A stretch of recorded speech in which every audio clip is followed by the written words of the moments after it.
Rock, the cornerstone of soil. Rocks are very common objects, found everywhere. If we know the important role they play in ecology, then we would treat them with respect.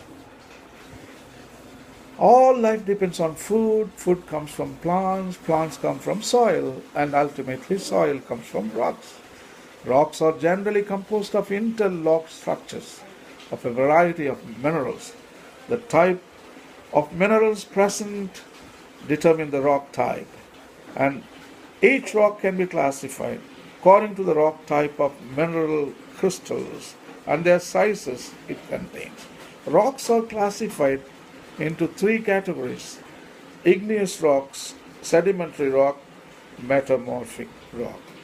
First, igneous rocks. All igneous rocks are directly formed from volcanic magma or lava.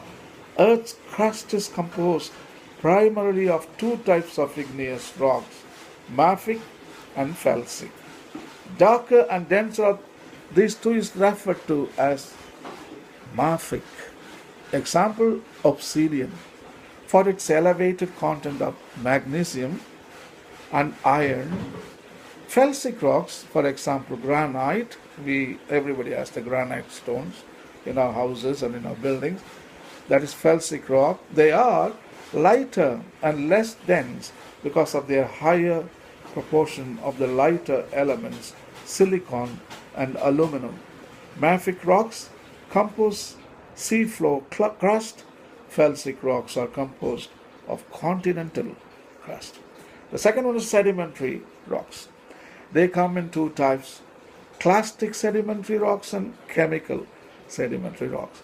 As igneous rocks weather, they break into blocks, chunks, and grains that are collectively referred to as clasts.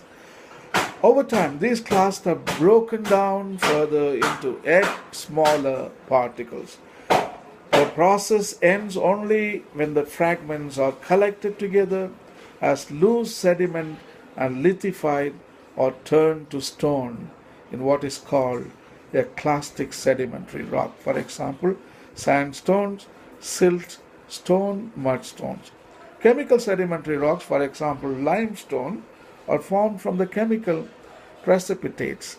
They typically form on the bottom of a lake or a sea. Like clastic sedimentary rocks, chemical sedimentary rocks are ultimately the result of the weathering and breakdown of older rocks.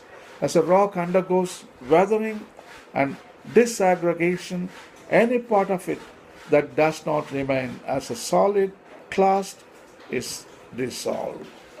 The last one is metamorphic rocks. They are formed by the alteration of older rocks such as igneous, sedimentary, or other metamorphic rocks.